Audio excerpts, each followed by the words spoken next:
vos has estado por dentro, desde la diplomacia, desde el sector social, desde afuera, ¿cómo ves hoy el país? Hay una falsa idea de bienestar por esto y por otras cosas. La cercanía del gobierno y esta defensa vergonzosa de Petro por Maduro y por el régimen de Maduro. Lo mismo pasó en ese acuerdo de paz. O sea, no iba a haber curules para la FARC. Hubo curules para la FARC.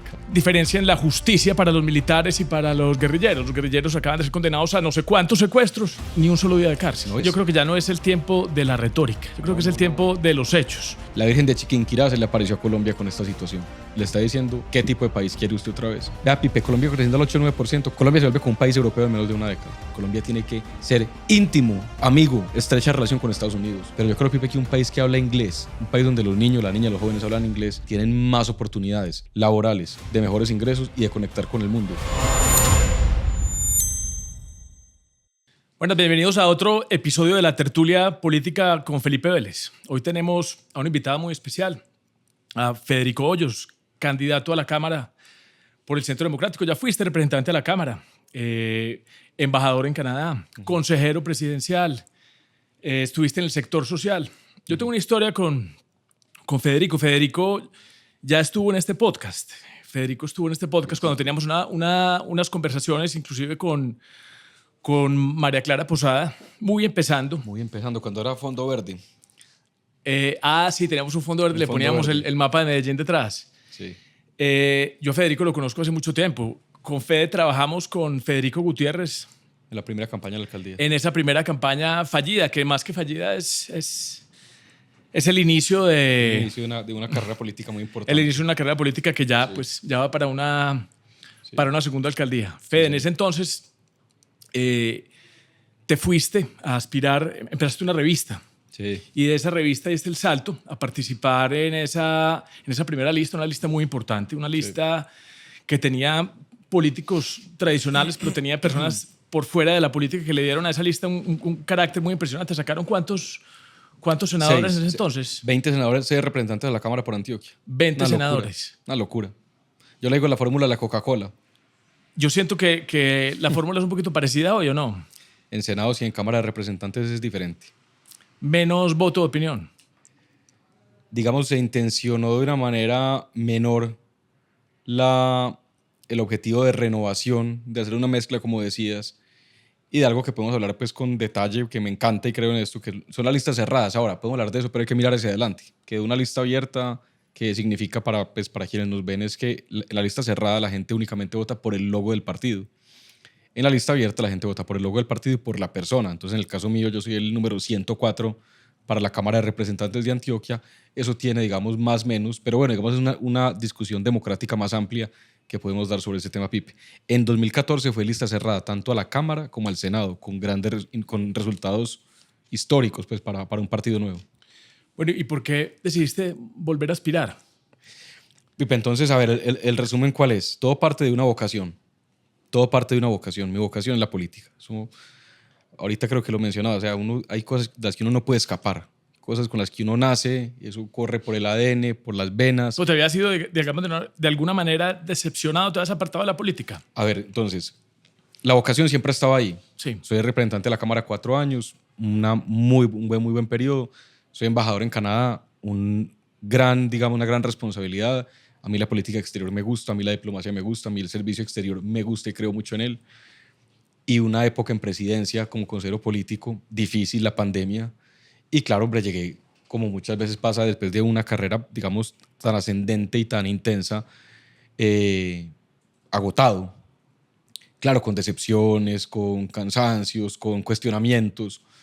Tuve una época en el sector social, pero desde el primer día, Pipe, te quiero contar esta anécdota. 20 de julio del 2022, ¿sí o no? Cuando se posicionó el último congreso, pues el actual. 20 de julio del 2022.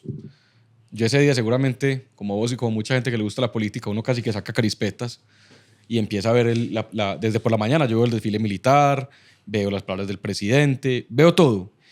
Oiga, y empiezo yo a ver la entrada de los nuevos congresistas al Capitolio. Esto lo digo con respeto y sin nunca referirme, porque yo no tengo ningún tipo de cuestionamiento, señalamiento de cualquier persona que tenga un estilo de vida diferente, eso no voy a eso, pero entra una persona, una congresista con un perrito, entra otro congresista en tacones, entra otro congresista que con un vestido hecho por yo no sé quién, un diseñador. Entonces parecía más un desfile de modas y digamos como una puesta en escena política más que el curso normal de lo que es una posición del 20 de julio, que es pues, una cantidad de gente que queda electa y que normalmente llega, juramenta y arranca el debate político. O sea, como un cambio radical de formas. Y dije, ¿qué está pasando en esto? Claro, era la llegada de los famosos influencers, activistas políticos, pero yo vi un cambio muy duro de estilo y de formas en la entrada. Entonces luego la pregunta era, ¿quién te hizo a ti ese vestido? ¿Quién le hizo al presidente del Congreso, al señor Racero, esa chaqueta tan llamativa indígena? Y empezamos a cambiar inmediatamente el tono de la conversación y el estilo de la conversación y el fondo de la conversación. Y ahí a mí me llegó algo en el alma y dije, pues pucha, y usted dejó ese espacio allá. Esa silla donde se está sentando alguien más, usted la dejó. Entonces, ojo con eso, porque también eso es culpa suya, de alguna manera. O sea, lo que no le está gustando, lo que está viendo, también es culpa suya por haberse ido. En ese momento yo me planteé nuevamente volver al Congreso Pipi. Y han sido 4 años de trabajo social, de pensar mucho el país, de pensar mucho Antioquia, de evaluar mucho también, digamos, yo en la vida qué quiero ser y qué quiero y dónde quiero servir. Y esta fue la oportunidad. Yo no podía dejar pasar esta oportunidad, Pipe, de volver a la política, de lanzarme en una lista abierta, de poner mi nombre, ya no un logo, sino mi nombre, mis ideas, un estilo, una forma, y de estar otra vez aquí, que realmente, yo te digo, pues tengo mucho optimismo, tengo mucha fuerza en lo que estoy haciendo, pero estoy haciendo lo que creo que es lo correcto, que es estar presente en esta discusión política. Y en ese momento, yo me creo que inclusive yo visité una vez el Congreso cuando ustedes estaban allá y no me gustó lo que vi. El presidente era, ahora se me olvida el nombre, de una de estas castas políticas de la costa. Y sería Jaime Amin. No, Name. Name en el Senado. Sí. Y no dejó avanzar la controversia, o sea, con decisiones como muy autoritarias. O sea, no me gustó lo que yo vi. Me pareció muy difícil el ejercicio de la oposición. Me parecía casi que infructuoso. ¿Qué será más difícil, Fede? Hacer oposición en ese momento con Santos, que era una especie de aplanadora, un tipo que sabía manejar muy bien el tema de la mermelada, de la burocracia, o ahora con Gustavo Petro. Entonces, termino una idea anterior y la ato con esta, y es, no únicamente fue el 20 de julio cuando yo vi como ese cambio de estilo, sino estos 4 años, este cambio tan radical, ese tono político tan vulgar en el que ha estado este Congreso. Hombre, otro día que también como que me sacudió, no sé si te acordás, este representante Polo Polo con este otro representante Mondragón, creo que se llama, del Pacto Histórico, los dos con celulares acusándose, que es que usted, que yo no sé qué, y se gritaban. Primero que todo, eso ya se dejaron de poner corbata ya, eso se olvidó el tema de la corbata, el tema de cualquier tipo de mínimo respeto por el recinto, por el ejercicio. La dignidad de lo que significa representar a los colombianos. No, esa vaina casi que se esfumó. Pero me quedé yo viendo esa imagen porque ese video se volvió viral y yo veía al fondo de la pelea de estos dos tipos, pelea vergonzosa, pelea horrorosa en términos de ejemplo para la gente, y al fondo está el gran mural de Simón Bolívar firmando la Constitución en 1819 en Villa El Rosario con los demás, digamos, fundadores de Colombia. Y yo decía, hombre, esta gente que entregó la vida, la sangre que se ha derramado para que tengamos instituciones, para que tengamos una democracia sólida. Hombre, este nivel de bajeza política que estamos viendo, pero otra vez me llega el cuestionamiento. Entonces yo ya no los critico a ellos. ¿Usted por qué se fue allá? Entonces, ¿usted qué va a hacer? ¿Va a seguir observando desde la barrera? ¿Va a seguir viendo desde Twitter este debate? ¿O usted se va a volver a meter allá? Pipe, entonces en esto estoy. Mira, Santos era un genio de la malicia política. Que el de lo que llamaba la picardía. Me parece que es la peor forma de la política, porque es como la trampita, es como conocer la pequeña norma para hacer el esguince. No tiene una connotación positiva. Nunca va a tener una connotación positiva. Entonces era muy desconcertante porque uno hacía la política como creía y le sacaban con cosas. Es que mira, es que en el gobierno de Santos pasó de todo. Hicieron el fast track. ¿Qué era el fast track? Era recortar los debates para que fuera más rápido para este proceso de paz. Permitieron incorporación constitucional inmediata, o sea, saltándose inclusive las formas de la Constitución, casi que una especie de golpe de Estado. Oiga, pero es que mire esta, por ejemplo. Posibilidad de participación de los ministros en el proceso del plebiscito. Les hicieron el esguince a la norma para que los ministros que tenían carteras con plata, con presupuesto, con posibilidad de pauta, participaran activamente. O sea, hoy un alcalde, un gobernador, una persona que tenga un nivel ejecutivo no puede participar en política, pero como era el proceso de paz sí podían participar. ¿Por qué? Porque era la paz de Colombia, la falsa paz. Permitieron la participación de ministros en el proceso de paz. Fast track, ya había dicho, incorporación política.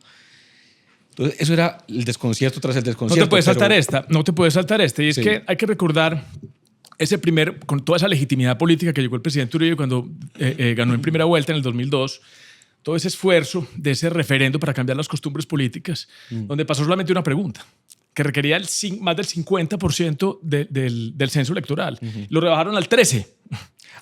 Otra vez con la excusa de la paz. Yo le he planteado este debate a Humberto de la Calle sin tener respuesta, y es que el manoseo de la Constitución no empezó en esta presidencia. Completamente.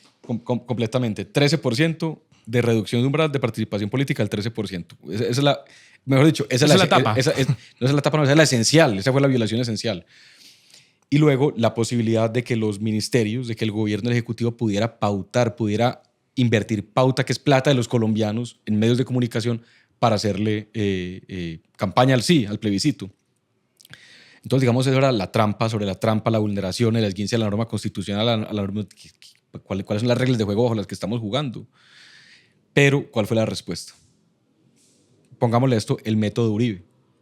Que el método Uribe, como dice el libro de él, que es un gran libro, lo recomiendo, no hay causa perdida, a pesar del esguince, a pesar de la trampa, a pesar de la picardía, de la viveza y de figuras malévolas como Roy Barreras, que lideraban todas esas digamos, cambios normativos. El método Uribe era, vamos para adelante, vamos para la calle, vamos a hacer pedagogía, vamos a las universidades, vamos a los medios de comunicación. Y ese método Uribe me gusta. Entonces yo me acuerdo que en esa época, Pipe, aquí está Gregorio y el equipo que siempre me ha acompañado, por ejemplo, yo tenía impreso el acuerdo de paz, lo tenía empastadito y yo lo tenía casi que como un vendedor de Biblias siempre bajo el brazo. Entonces me entrevistaban y yo lo tenía subrayado, lo tenía comentado, entonces yo decía, no, digamos, artículo en mano, ¿ustedes cómo van a hacer esto?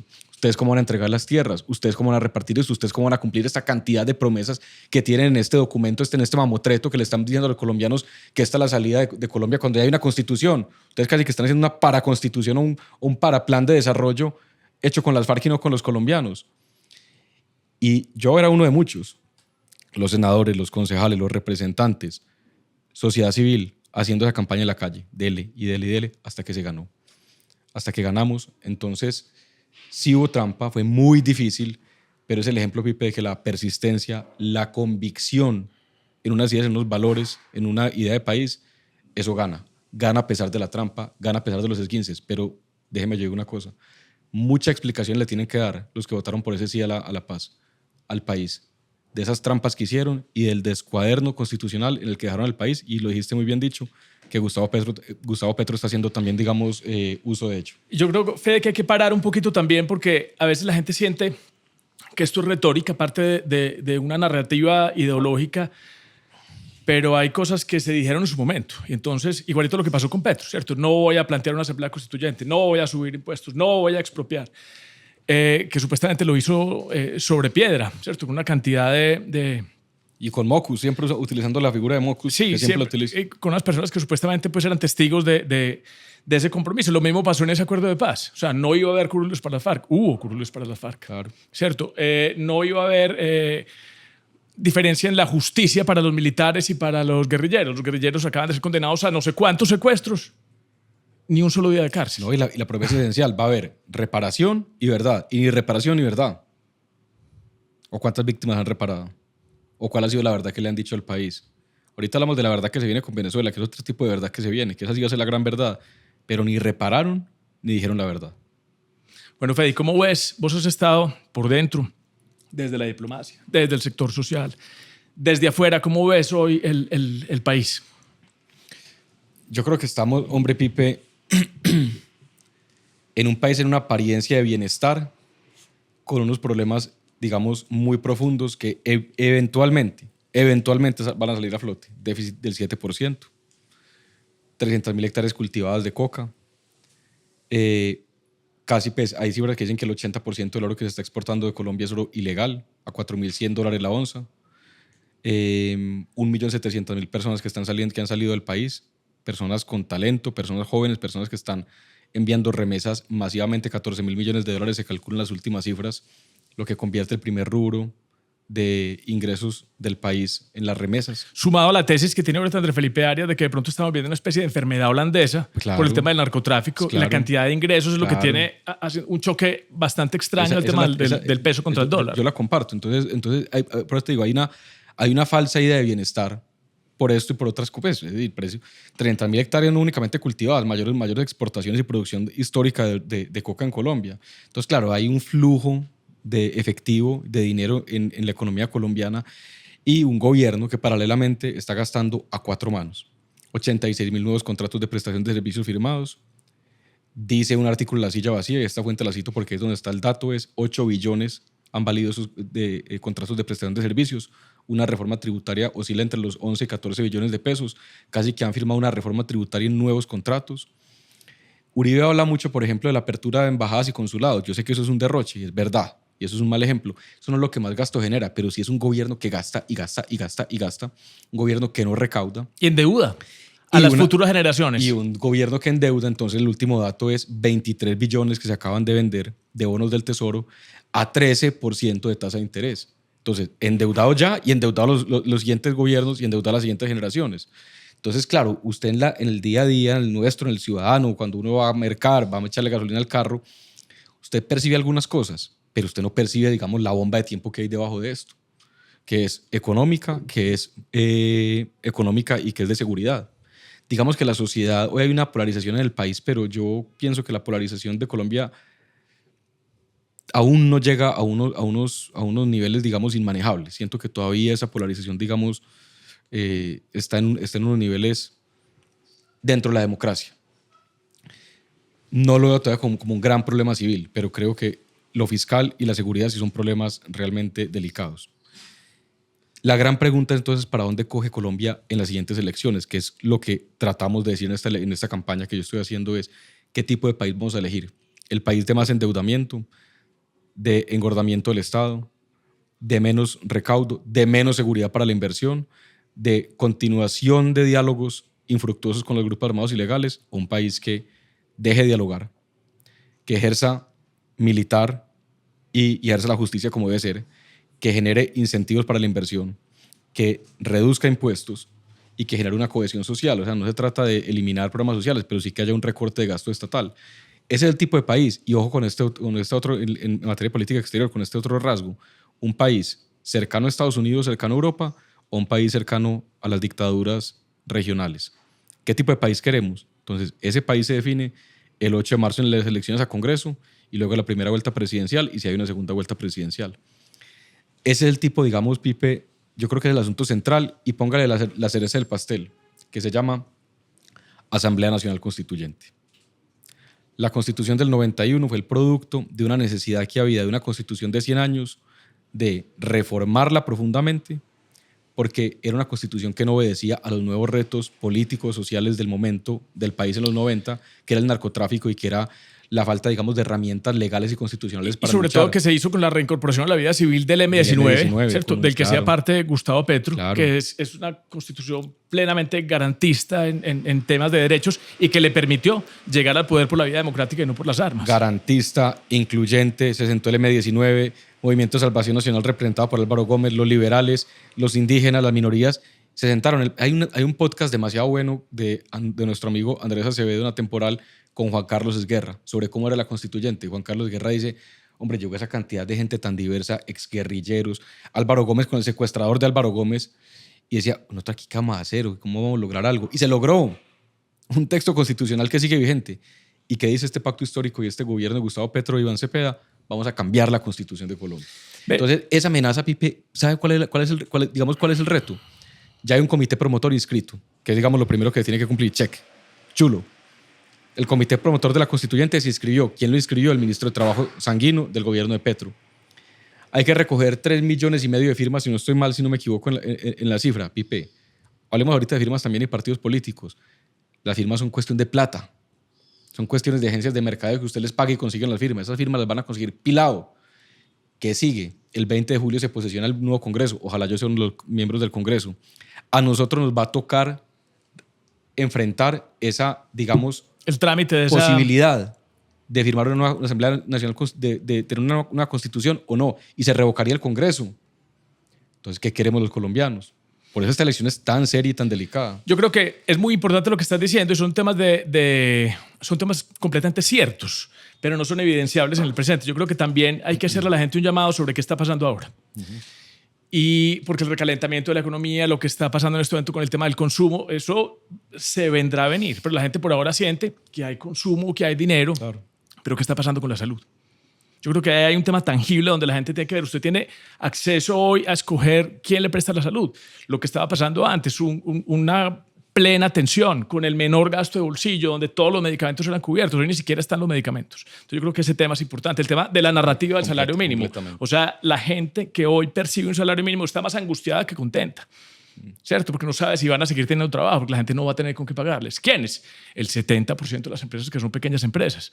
¿Cierto? Que tienen que aumentar su productividad en un 25% para poder seguir contratando a sus empleados. Entonces yo creo que hay unos temas sobre los que hay que llamar la atención, pero que sean hoy concretos de ese presente. Eso no se nos puede olvidar. Ahorita dijiste algo importante y es sobre el tema de la polarización. O sea, ¿qué está pensando la gente en la calle? Yo siento en diversas ciudades, diferentes barrios, diferentes estratos socioeconómicos, que la gente está mamada de este gobierno. Es distinto a lo que uno está viendo ahora en los estudios de opinión, ¿cierto? En las encuestas, en los sondeos. ¿Qué pensás vos que es verdaderamente está ocurriendo? ¿Qué siente hoy la gente frente al gobierno actual de Gustavo Petro? Yo decía que la polarización, digamos, está todavía en los niveles civiles. ¿Por qué? Pues porque yo estoy haciendo campaña en la calle, porque a mí no me están tirando una piedra. Ahora, siempre lo hago y lo seguiré haciendo, es recordando a nuestro amigo Miguel Uribe Turbay, que fue asesinado producto del discurso del odio. Discurso del odio movido desde las más altas esferas del gobierno nacional. Pero todavía esa polarización, digamos, y esa violencia, digamos, no se ha extendido y esperemos que no lo haga. Eso es parte también, digamos, de la decisión esencial del país que queremos, que vamos a votar el 8 de marzo en elecciones a Congreso y posteriormente en primera vuelta presidencial.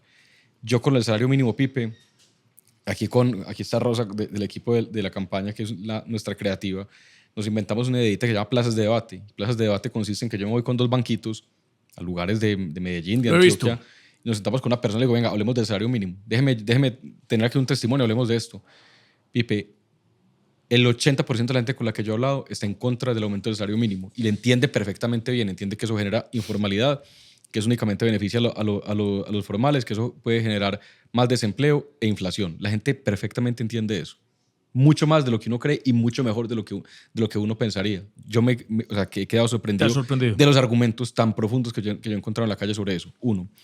Y 2, la cercanía del gobierno y esta defensa vergonzosa de Petro por Maduro y por el régimen de Maduro. Es que es muy evidente.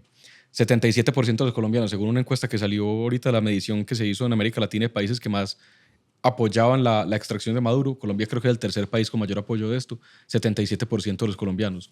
Entonces, ¿yo qué siento en términos generales? Que este gobierno sí se desconectó, que este gobierno se le olvidó leer la opinión pública y que este gobierno embriagado de este poder que ha manejado estos 3 años, del que ha abusado extensamente, está embriagado y está desconectado de la ciudadanía. ¿Sabes qué siento yo? Algo muy similar a lo que ocurrió aquí en Medellín. Sí.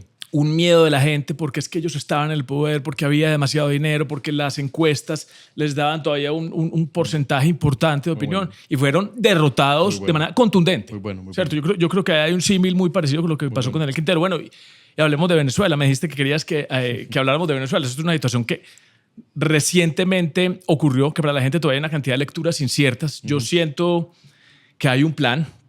Siento que hay un plan que va avanzando de manera lenta, progresiva, inteligente, racional, sensata, aterrizada, sin idealismos.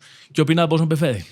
Pipe, uno puede hablar del plan y uno puede especular. Yo creo que hay muchos más argumentos, más profundos y más información que no puede ser revelada sobre las razones por las cuales intervino Venezuela y sobre las cuales se va a seguir haciendo algún tipo de intervención en Venezuela. Pero a mí me interesa más hablar de algunos aspectos como 1. Ojalá Maduro a esa corte de Nueva York le diga toda la verdad sobre sus socios en Colombia. ¿Quiénes son? ¿Cómo los ayudó? Estamos hablando del tema de financiamiento de primera línea, ¿cierto? Financiamiento, apoyo político, socios, ¿quiénes han sido en Colombia? De la supuestamente movilización social, ¿cierto? Que era financiada supuestamente por el régimen de Venezuela. Y de pronto una u otra campaña presidencial. De pronto que también tuvo financiación desde allá. Entonces, ¿quiénes han sido? ¿Cómo se ha beneficiado la política colombiana de esa financiación? ¿Y crees colombiana? que Maduro lo haga en algún momento?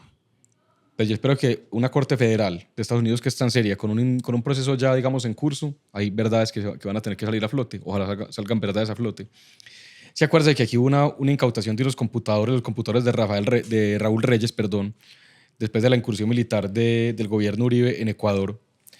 Y resulta que los computadores tenían una cantidad de información de socios políticos de las FARC, senadores, exministros, gobiernos en general, financiación, etcétera. El alias de Piedad Córdoba, que Por tenía ejemplo. inclusive alias Teodora. Y acordate que Iván Cepeda trabajaba en esa unidad técnica legislativa. Y resulta que toda esa información que estaba ahí no se pudo conocer porque supuestamente hubo, digamos, una falla en la manera como se recaudó esa información, la cadena de custodia.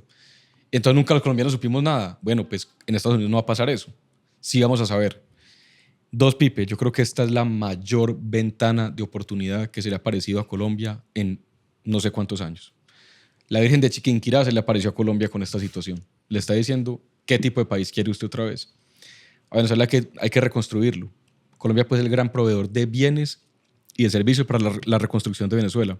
Colombia puede ser otra vez el mayor aliado comercial por encima de Estados Unidos de las exportaciones de Colombia a Venezuela. Pero, Pipe, sobre todo este asunto, la seguridad. Esta es la gran ventana de oportunidad para que llegue un gobierno sólido, fumigue, controle territorio. No les preste refugio. No preste refugio y desmantele grupos armados criminales. Entonces, económicamente puede haber una gran bonanza y en seguridad puede haber una gran estabilidad. Se nos apareció la Virgen con lo que está pasando con Maduro. Ahora, todo vuelve a la política. 8 de marzo, elecciones a Congreso. Primera vuelta presidencial. Ojalá no haya una segunda vuelta presidencial. Y elijamos un Congreso robusto, responsable, mayoritario. Y elijamos pues en el caso nuestro, Paloma Valencia, presidenta de la República, que pueda aprovechar esta ventana de oportunidad que se le acaba de aparecer a Colombia, tanto a nivel económico como a nivel de estabilidad y seguridad. Yo le pregunté esto a Sebastián Salazar, consultor de Breakthrough, que es una firma muy respetable. Que estuvo acá en este podcast. Estuvo acá con ustedes, sí, ¿verdad? Lo voy a ver. Sebastián es un tipo muy inteligente, igual que Alejandro con su libro Colombia Ganadora. Le dije, Sebastián, ¿cuánto puede crecer Colombia? Ya hicieron las proyecciones, me dijo, ya hicimos las proyecciones. Puede crecer sostenidamente durante una década entre 8 y 9%. Pipe, Colombia que cambia. Eso sí sería la posibilidad de reducir esas brechas sociales de manera sostenible para siempre. Vea, Pipe, Colombia creciendo al 8 o 9%, Colombia se parece a España en menos de una década. Colombia se vuelve como un país europeo en menos de una década. O sea, se sentiría en la calle, se transformaría el país. Si aprovechamos la ventana de oportunidad que se nos acaba de abrir. Entonces, ¿cómo no vamos a aprovechar Venezuela? Entonces, yo le quiero decir a muchas personas que están pensando en votar hoy por Iván Cepeda, no voten por este señor porque es que desaprovechamos lo que se nos está apareciendo. Se nos abrió la gran ventana de oportunidad económica, de seguridad, de estabilidad de la región. Además, con un gobierno norteamericano que está dispuesto, 1, a invertir económicamente y 2, a cooperar en seguridad. Es que eso no pasa siempre. Es que no se alinearon muchos astros esta vez. Yo creo que ya no es el tiempo de la retórica. Yo creo que es el tiempo de los hechos. Y hay que mirar de verdad qué tipo de país queremos. Y ahí está la evidencia. Tenés toda la razón. Pipe, yo te digo, o sea, quiero crear una gran conciencia en Colombia.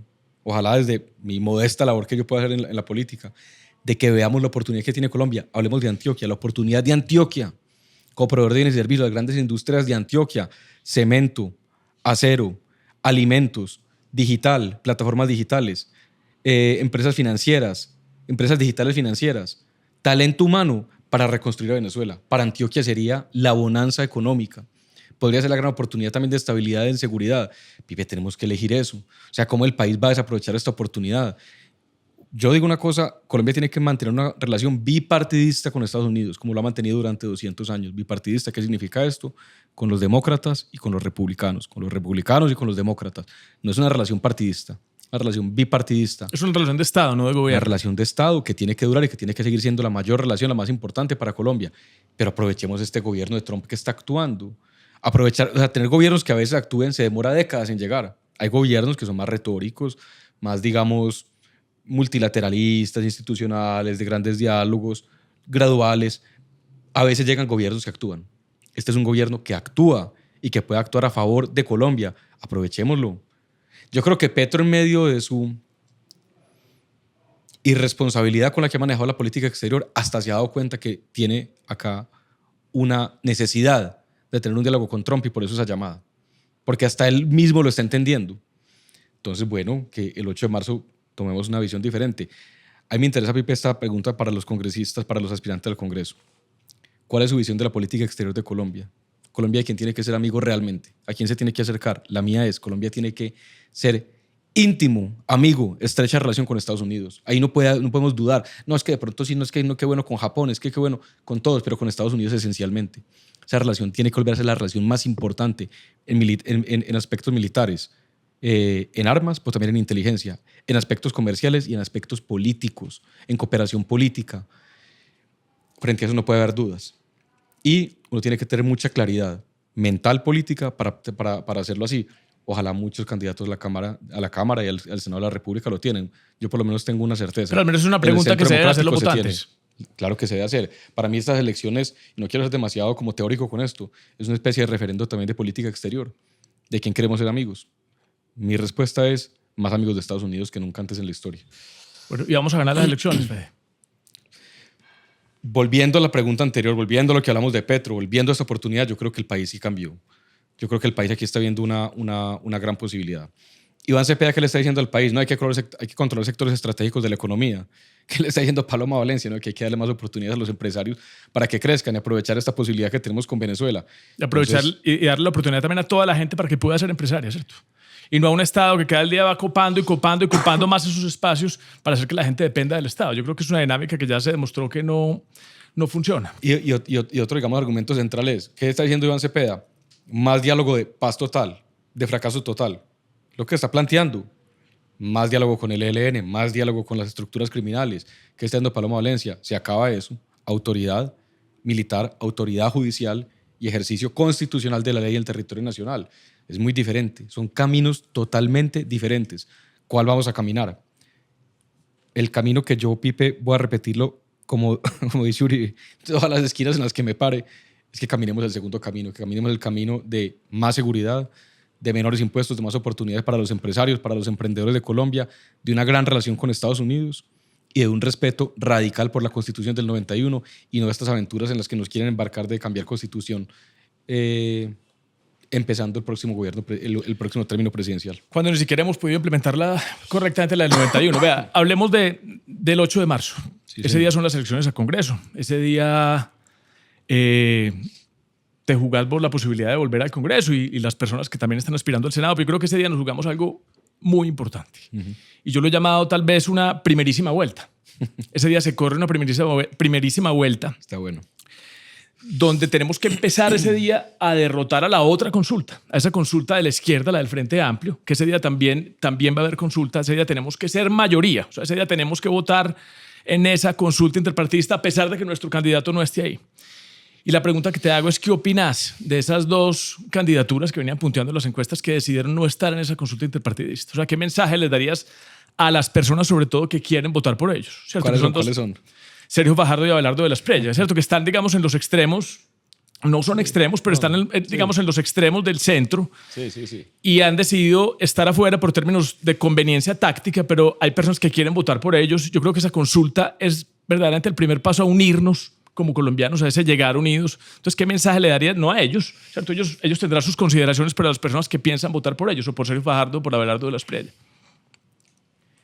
Pues hombre, yo por ahí escribí una columnita en El Colombiano, Pipe, que de pronto respondería evocando esa columna, lo que dije en esa columna, y es, este es el momento de la grandeza, de mucha grandeza, de dejar de lado muchas pequeñeces que nos han separado, diferencias del pasado, el momento de superar pequeños malos entendidos o diferencias temáticas, porque lo que está en juego es demasiado grande, que es el futuro del país, de nuestros hijos. De la democracia, de las libertades. De la democracia y las libertades, perfectamente bien dicho, estoy de acuerdo con eso que acabas de decir. Hombre, a mí me impresiona siempre la incapacidad de Fajardo de trabajar con los demás. Me impresiona, te lo digo. Yo lo respeto a él como un gran alcalde de Medellín que fue, como un buen gobernador de Antioquia que fue. Jamás me referí ni me referiré en términos negativos a Fajardo y sus seguidores, muchos de quienes son amigos míos, personas cercanas a Fajardo. Pero me llama la atención la incapacidad de trabajar con otros y de llegar a acuerdos con otros. La política es el arte de llegar a acuerdos. Es el arte de encontrar puntos en común y de... hay una palabra, una palabra gringa que no, en inglés que no existe en Colombia, se llama compromise. Compromise no es compromiso, compromise es dónde me encuentro yo con el otro, en qué punto. Bueno, pues a mí me asombra la manera de Fajardo de no encontrarlo. Y de Abelardo Lesprella, que igual tampoco nunca me referiré ni diré nunca más pues nada negativo de él y respeto a la gente que lo sigue, obviamente, es para ganar hay que saber unir a muchos sectores de la sociedad. Vuelvo con la misma idea de la unión. No se trata de ganar con un nicho, el nicho nunca va a ganar. Es quién puede recoger más sectores de la sociedad, quién puede representar muchos sectores de la sociedad. Esta mañana que estamos trabajando en estas piezas publicitarias que pues, yo voy sacando es, Pipe, un representante de la Cámara, un concejal, un edil, un presidente de la República, cualquier persona que tenga un cargo de representación representa a los que votaron por esa persona y a las que no votaron por esa persona. El momento que es electo representa a toda la ciudadanía. Es un principio básico de la democracia. Usted representa a todo el mundo y por lo tanto tiene que tener un alma, una mirada grande e incluyente. También los que no votaron por usted, usted también tiene una responsabilidad con ellos. Usted no puede ser ni vengativo, ni puede ser excluyente. Entonces, a la gente de Abelardo le digo, se necesita una amplitud para poder ganar esta presidencia. Pero vuelvo a la idea tanto de ambos seguidores, es momento de grandeza, de qué es lo mejor para Colombia y qué es lo que puede ganar acá realmente. No nos pongamos a improvisar a última hora, no nos pongamos a improvisar mirando, hombre, que es que este dijo y este no le gustó, que es que este entró a la consulta. ¿Cómo ganamos esto realmente? ¿Cómo le damos una estabilidad a este país? Con otra idea, Pipe. Gracias, afortunadamente, a esta constitución, son periodos de 4 años. Es que esta no es la primera ni la última elección que vamos a tener. Ojalá no sea la primera ojalá no sea la última. Puede ser ahora una persona, después va a ser otra persona, después va a ser otra persona. Aquí hay un relevo político, un relevo generacional. Entonces, ¿quién es la persona que más puede ganar en este momento? Yo creo que la persona que más puede incluir al país, la persona que más sectores puede llamar, de una izquierda democrática, de un centro político, de una derecha política, se llama Paloma Valencia, candidata a la presidencia del Centro Democrático. Por eso es que estoy con Paloma, por el Centro Democrático, pero porque yo creo genuinamente que ella puede arrastrar sectores. No le digo esto con nombre, para no pues, polémicas innecesarias en este momento no se necesitan, pero cuidado con las personas que únicamente le hablan a nichos, personas que únicamente le hablan a sectorcitos de la sociedad. Se pierde de esa manera. El presidente de la República tiene que saber incluir, yo creo que Paloma lo hace, y digamos, esa sería mi reflexión para seguidores de Fajardo y de Abelardo. Yo quiero aprovechar esta conversación para enviarle también un mensaje a esos seguidores de las personas que no van a participar en la consulta. Sí.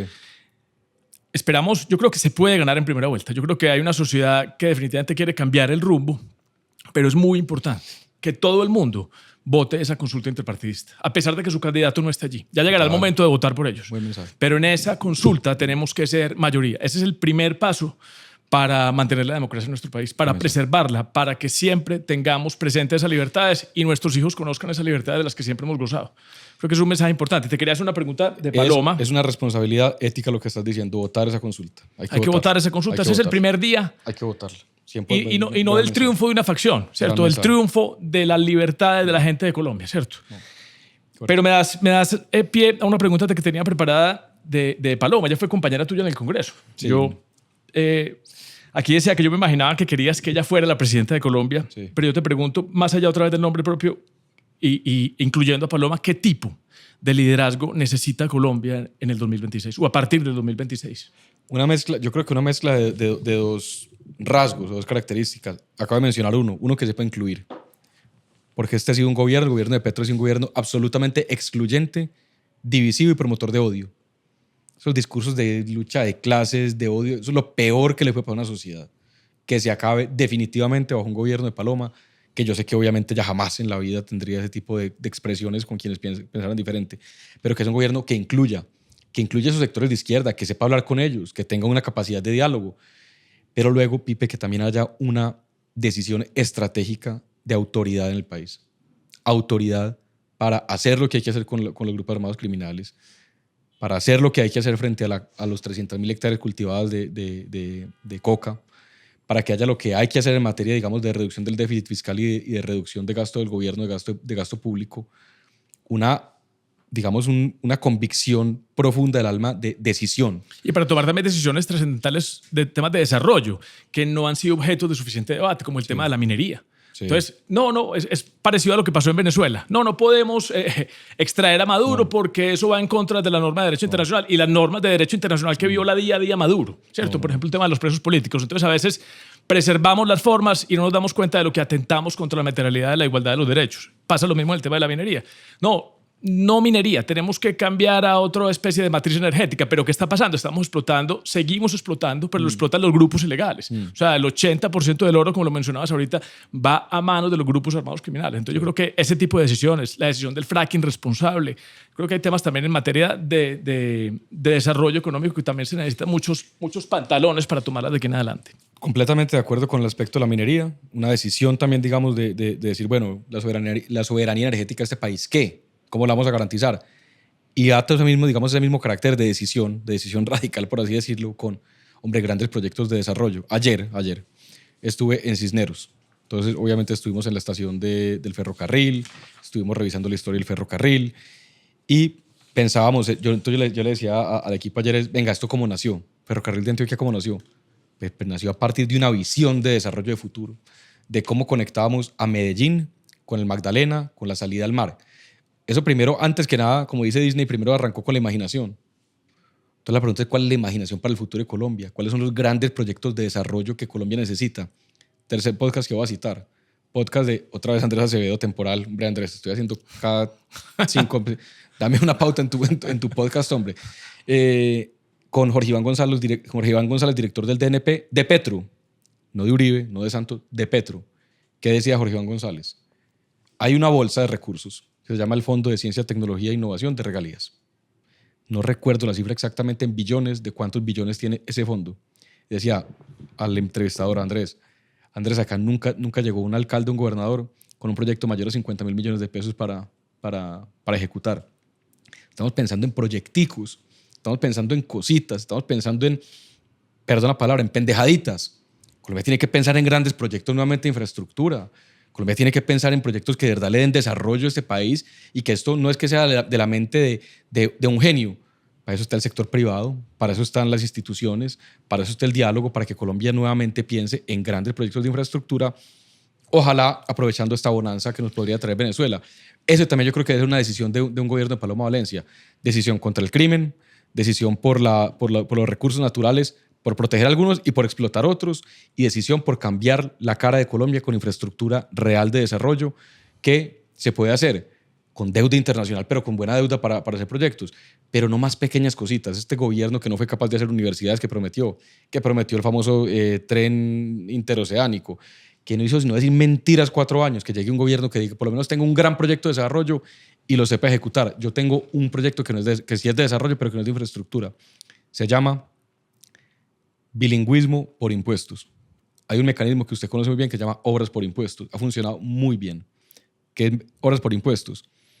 Que la empresa, en lugar de pagarle un porcentaje de impuestos al Estado, pueda esa empresa ejecutarlo directamente en obras de infraestructura en ciertas comunidades. Es demasiado limitado. Se ha limitado mucho más, muy vinculado con el proceso de paz. En zonas más afectadas por el conflicto, Somaca, etc. Yo creo que eso hay que ampliarlo. Pero yo creo, Pipe, que un país que habla inglés, un país donde los niños, las niñas, los jóvenes hablan inglés, tienen más oportunidades laborales, de mejores ingresos y de conectar con el mundo. Colombia es uno de los peores, está creo que en el puesto 72 de los países del mundo con peor inglés, y Antioquia está en el 5º peor lugar en Colombia en inglés. ¿Por qué? Pues porque simplemente no se le ha apostado al bilingüismo como herramienta de equidad y desarrollo.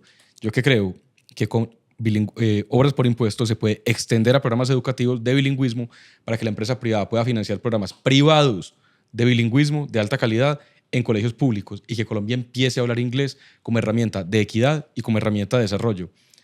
Hay un libro muy bueno que es el de Henry Kissinger que se llama sobre liderazgo, perfiles de liderazgo. Hace la semblanza de Lee Kuan Yew, primer ministro de Singapur, o presidente de Singapur, no recuerdo ya qué tipo de régimen es. Primer ministro de Singapur. Y Lee Kuan Yew dijo, la política más exitosa que yo implementé durante mi tiempo, la más exitosa, fue haber puesto a hablar inglés a Singapur. Singapur hoy es un hub global financiero gracias a que se pusieron de acuerdo en hablar el mismo idioma. Colombia también debe hablar inglés como una herramienta, insisto, de desarrollo real, no de carreta, una herramienta para la vida que no se nos lo quita a nadie. Si usted entrega zapatos, si usted entrega mercados, si usted entrega tejas, entrega lo que sea, eso se acaba, eso se daña. Si usted le da una herramienta para la vida de la gente, eso nunca se le va. Y yo creo profundamente en eso. Me parece una muy buena propuesta, pero me das aquí pie a decirte algo. Yo creo que el tema de la infraestructura es una gran responsabilidad de los gobernantes también por lo corto de esos periodos de tiempo. Porque el dinero de los contribuyentes es finito, es limitado. Yo creo que donde más impacta es en la infraestructura, porque impacta la competitividad, el futuro de la gente, porque es una obra tangible. Y yo creo que ahí es muy importante hacer una mezcla entre lo que decís, o sea, recursos hay posibilidades inclusive de endeudamiento, y mientras el tema sea con infraestructura, se puede pagar, mientras pueda participar el sector privado. Yo creo que hay que juntar eso con un poquito con el tema de la autonomía. Bien. Y necesitamos que las regiones se empiecen también, no solamente a obtener esos recursos de ese tipo de fondos o recursos del presupuesto nacional, sino también de endeudamiento con autonomía. O sea, que las regiones, los municipios se puedan endeudar para proyectos tan importantes. Como por ejemplo, y te doy de una vez esta tarea para que la lleves al Congreso, y es el Plan Maestro de José María Córdoba, que cuesta casi 20 billones de pesos. Y ahí depende la competitividad de nuestra región y de nuestra ciudad para los próximos 50 o 100 años. Que segunda pista y ampliación del aeropuerto. Segunda pista y ampliación del aeropuerto. Las vías de acceso al aeropuerto José María Córdoba. Necesitamos nosotros conectarnos hoy, el área metropolitana, con el aeropuerto José María Córdoba, con un sistema de transporte masivo. La próxima línea de metro. Aquí necesitamos una línea de metro subterráneo. O sea, tantos proyectos de infraestructura que se mantienen en el tiempo y donde cada gobierno debe dejar esa visión de ir inaugurando pequeñas obras. Y pensar en grandes proyectos, en proyectos que perduren y haga su pequeña parte en esos 4 años, para que tengamos un país diferente, como lo estabas pensando vos, utilizando las oportunidades de Venezuela o España, o inclusive algo más grande. Agrego una cosita: totalmente de acuerdo con el Plan Maestro José María Córdoba, con segunda apuesta, con ampliación del aeropuerto, con segunda línea del metro de Medellín, completamente. Ahora, hay un aspecto de la infraestructura que es social, que atiende la pobreza y que atiende la dignidad humana, que es esencial, y yo creo que también ojalá sea una obsesión, que se llama vivienda, vivienda, vivienda. De acuerdo. Las personas más pobres tienen que tener vivienda. A mí me escandaliza, me duele cuando voy saliendo para el túnel para Occidente, hombre, y veo esas invasiones como crecieron la salida de Occidente. Las de Vallejuelo, nuevamente. No. Y todo lo que nos costó reubicar a esa gente. O sea, todo ese tema en Robledo, de la ciudad de la Nueva Occidente, tanta gente que se reubicó y volvieron. Y volvieron porque los grupos criminales están ejerciendo hoy ese control territorial. Eso no puede ser. Necesitamos vivienda, porque es que la vivienda puede que no sea la prioridad para la gente que tiene vivienda, pero es que la vivienda nos afecta a todos. O sea, el costo de vida en la ciudad de Medellín no es sostenible. Moravia, como se había recuperado, el Morro de Moravia, como se había recuperado, otra vez eso verlo invadido de vivienda informal, ilegal. O sea, Colombia tiene que tener proyectos serios, grandes de vivienda para las personas más vulnerables y de fácil acceso. La construcción de vivienda también dinamiza el empleo, dinamiza la economía, la mano de obra, la infraestructura. Se necesita apostarle seriamente a la vivienda, grandes proyectos de infraestructura y vivienda. Es una inversión completamente eficiente. Mejor dicho, es una gran responsabilidad del próximo gobierno. Estoy de acuerdo con vos. Yo quiero ir un poquito al Centro Democrático, que es el partido donde has militado, ¿cierto? Sí. Después de más de una década, yo creo que fuiste gobierno, oposición. Sí. Oposición, gobierno, oposición. ¿Qué lugar en este momento? Yo creo que en el momento político del país fuiste también cercano a Iván Duque. Sí. ¿Cuál es la apreciación tuya de ese gobierno del que hiciste parte, Iván Duque? Mucha gente inclusive dice que le atribuye tanto a Iván Duque como a Juan Manuel Santos, que fueron, de alguna manera, tienen responsabilidad en que hayamos elegido a Gustavo Petro. A ver, Pipe, yo creo que cuando uno pertenece a un gobierno, lo que peor le queda a un exfuncionario de un gobierno es siempre salir a criticar públicamente a ese gobierno. Pues, ¿por qué? Porque eso, además de desleal, también sería como una... A ver, yo puedo ser autocrítico conmigo mismo, puedo ser más crítico conmigo mismo que crítico con otros. Obviamente aciertos y desaciertos, pero yo quiero hablar de grandes aciertos. Yo creo que el manejo de la pandemia fue un gran acierto, eso se ha dicho, digamos, en muchas ocasiones, quiero decir, un gran acierto. De pronto, poco comunicado, de pronto poco valorado, pero un gran acierto.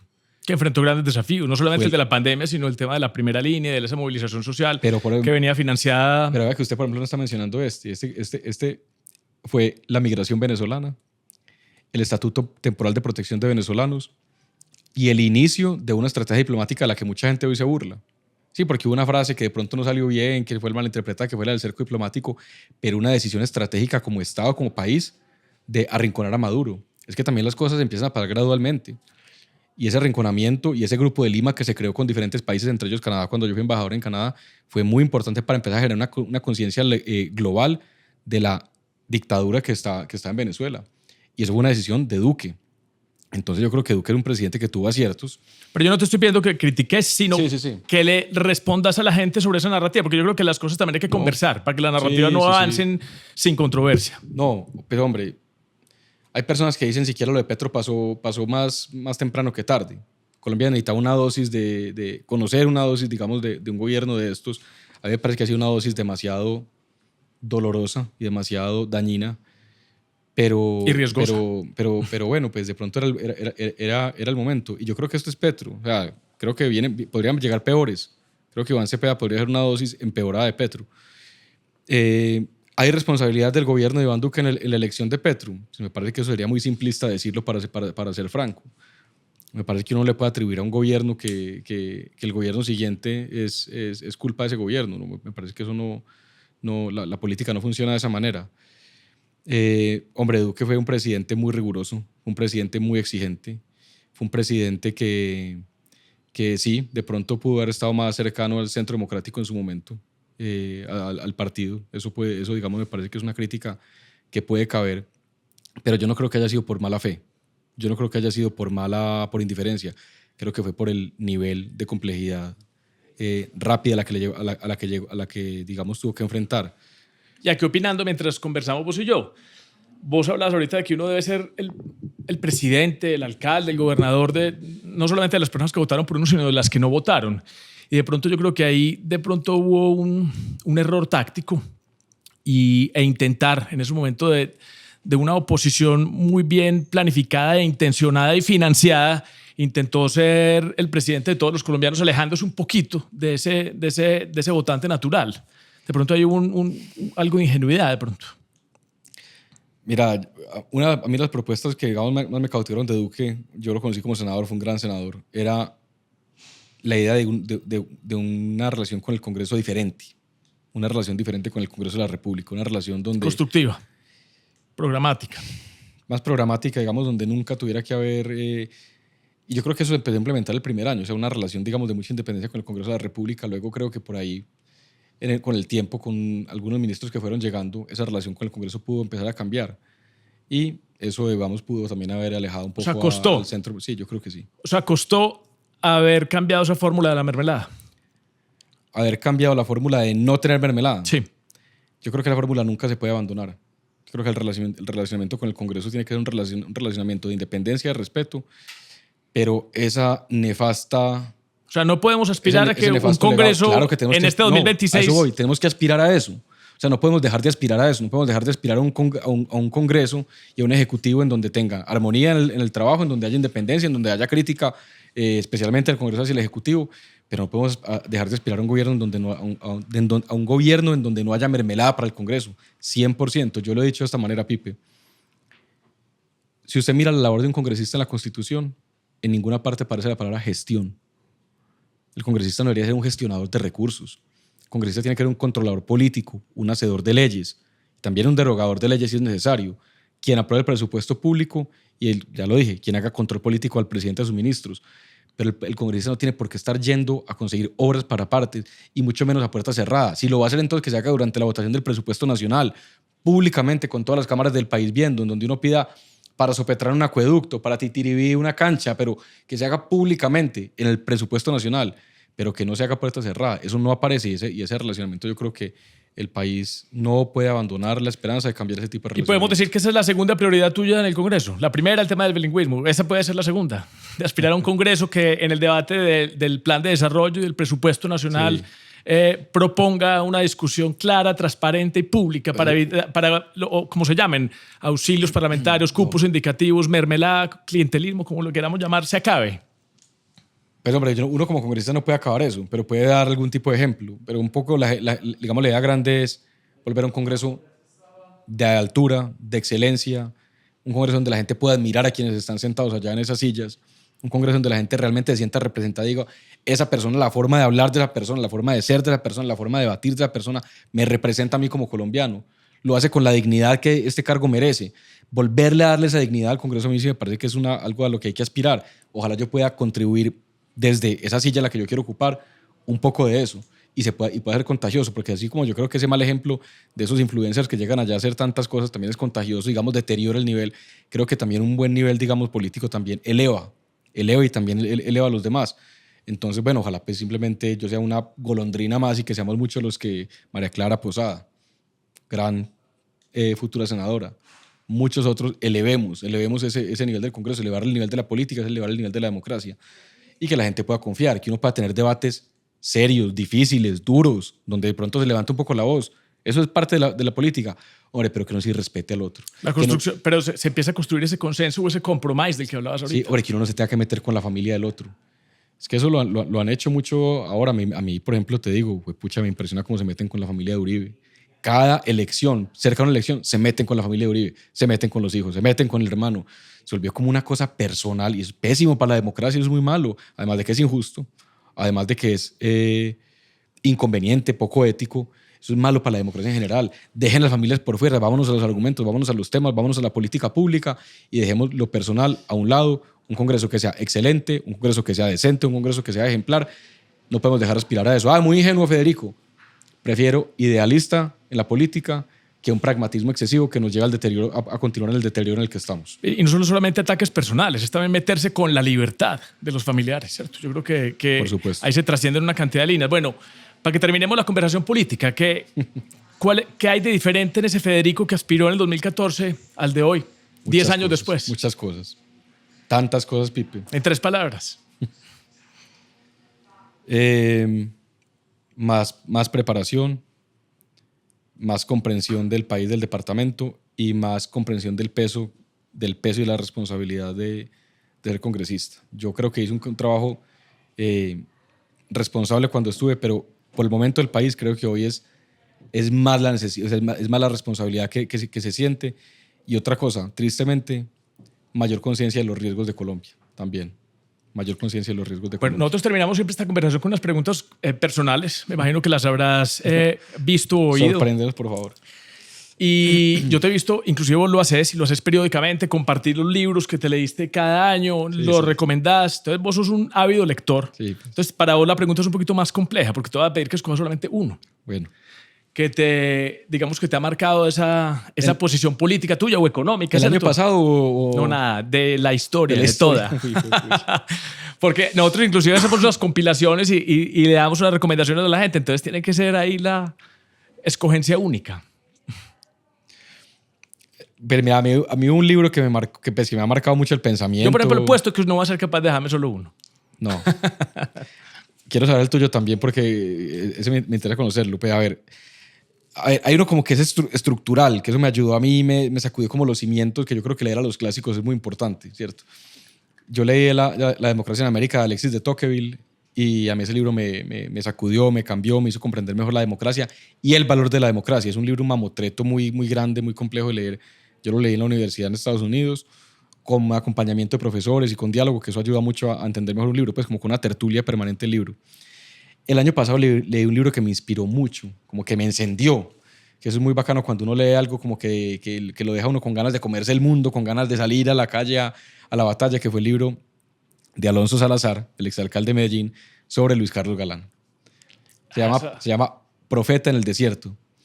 Hermano, yo leí ese libro y yo dije... Esa es una súper recomendación. No sabía que existía ese libro. No, es un libro además cortico y te digo una cosa, Alonso es un escritor del carajo, hermano. Qué tipo para escribir bueno, bonito y sabroso. Y con una investigación periodística académica muy profunda de la vida de Galán, del carácter de Galán. Paul Johnson, un historiador británico que me gusta mucho, que escribe biografías cortas, dice que para escribir biografía o escribir sobre el carácter sobre los demás, el asunto central en el que se debe enfocar el autor es el carácter de la persona, el carácter. ¿Cómo era esa persona? No se trata de quiénes eran los abuelos, los papás, qué talla de zapatos eran, sino cuál es el carácter de la persona. Y este libro de Alonso Salazar sobre Galán es un libro sobre el carácter de Galán. Ese libro me encantó, es difícil de conseguir, es muy cortico, es muy bueno y vale mucho la pena. Entonces, a nivel estructural, la democracia en América de Tocqueville y a nivel, digamos, pues de, no sé, de combate político, Profeta en el Desierto de Alonso Salazar. Eso está súper bueno. El tuyo. Ve, del podcast que hice con Juan Luis Mejía, me regaló un libro casi de escritorio. Un libro con toda la historia de Medellín y Antioquia, hablando del arte, de la minería, de nuestras instituciones, de los asentamientos, mejor dicho, demasiado recomendado. Es una compilación más su aporte intelectual, mejor dicho, es una cosa espectacular. Bien. Bacano, Juan Luis Mejía. Te lo recomiendo. Una canción que te inspire o que la escuches y te sientas representado. Una canción. Pucha, yo no soy tan bueno para la música, pero aquí como hay algún lugar común. Esta canción de Andrea Bocelli con este británico, ¿cómo se llama? Con Ed Sheeran. Con Ed Sheeran. Buena. Con Ed Sheeran, con Andrea Bocelli. ¿Cómo se llama la canción, hombre? Es que yo soy malo para la música. Yo tengo mi tiempo, yo lo gasto escuchando radio de bajada de mi casa para el trabajo y podcast de subida. Entonces yo oigo poquita música, la verdad, debería oír más música. Perfect Symphony de Ed Sheeran con Andrea Bocelli, me parece una canción muy bonita. Muy buena, estos días la escuché también. Me relaja, me pareció muy bonita. Saca mi mejor versión, aunque saca lo bueno de mí. Esa canción me parece bonita. O sea, esa la pones después de leer el libro de Alonso Balazara, Levantarte a salvar el mundo. No, tengo que poner una cosa como combativa, porque uno después de leer La Galán quiere salir a comerse el mundo. Fede, ¿comida favorita? No, es así muy fácil. ¿Cuál es? A mí me gusta mucho el sancocho. Eso sí, pues te digo, yo puedo comer sancocho todos los días, caldo. Trifásico. No, con más de pollo, hombre. Yo puedo comer. Más de pollo. Sí. Yo más de carne, pero también el sancocho me parece espectacular. A mí el sancocho me gusta. Creo que el año pasado me alimenté básicamente de caldo. Comía caldo todas las noches y me gusta mucho el sancocho. Y te digo, no lo digo pues como por quedar bien. No, genuinamente me encanta comer sancocho y digamos su derivado más inmediato que es el sudado. Pues que es como... Y el sudado, delicioso. Pollo. Delicioso sudado. Yo me puedo alimentar. Vamos a ver, usted ahora que está en campaña, vamos a ver si nos conseguimos que nos inviten a comer sancocho por ahí en el popular caso en el Festival de Sancocho, es muy bueno. Pues sí, todo lo que sea de leña usted va a la fija, no tiene como equivocarse. ¿Cuántos hijos tenés? ¿Te perdí el rastro en 3? No. Ahí vamos. No, tres hijos. 2 niñas y un niño. ¿Qué país te soñás para esos 3 hijos, Fede? Me sueño la Colombia que vamos a construir con la oportunidad de Venezuela. Me sueño la Colombia primero, una Colombia que sea segura, que estos niños puedan salir, pues, estén tranquilos, no tengan los miedos que tenemos nosotros en este país a veces. Pipe, estuve en Puerto de Río este fin de semana. Hombre, otra vez el miedo del secuestro. Secuestrar a una niña en un peaje. Otra vez el miedo del ELN presente en el casco urbano. O sea, yo no quiero que ese sentimiento que hemos tenido esos niños lo tengan. 1, 2, independientemente de la profesión que ellos elijan, si quieren ser artistas, si quieren ser ingenieros, si quieren ser deportistas, que a Vicente le gusta mucho el fútbol, que encuentren un país con las oportunidades para conseguir ese sueño. Hay un tema de la Declaración de la Independencia de Estados Unidos que ojalá le incorporemos a Colombia. No sé cómo hacerlo, pensémosle. Y se llama el derecho a la búsqueda de la felicidad.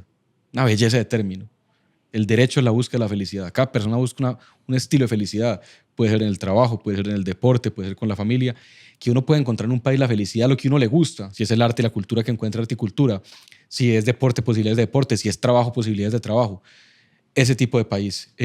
Un país donde, hombre, yo tengo posiciones duras, posiciones fuertes en la política. Creo que hay que tenerlas. Pero que se pueda debatir.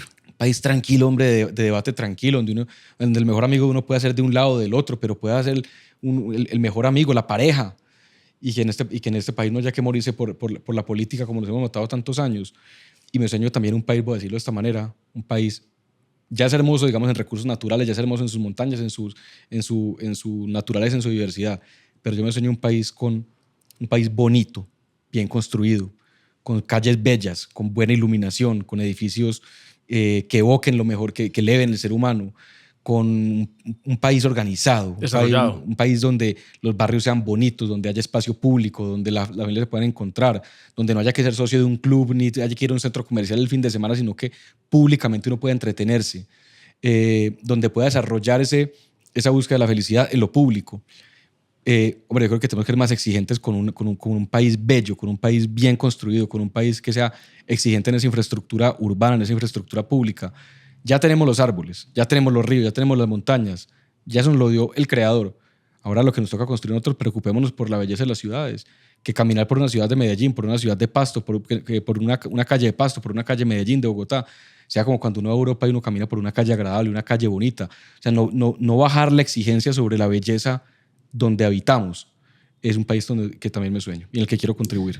Yo quiero decir algo para terminar y lo he dicho en varias oportunidades y es la oportunidad de honrar a Miguel Uribe, ¿cierto? Sí, que nos lo dijo sí, aquí en, sí, en este podcast, en una descanse. conversación. Es que ese país que nos soñamos para nuestros hijos también debe ser el país que aspiramos para nosotros. Fede, muchas gracias por esta conversación y te deseo la mejor de las suertes en Gracias, esa Pipe. campaña a la Cámara. Muchísimas gracias. Qué buena conversación. Se fue rápido.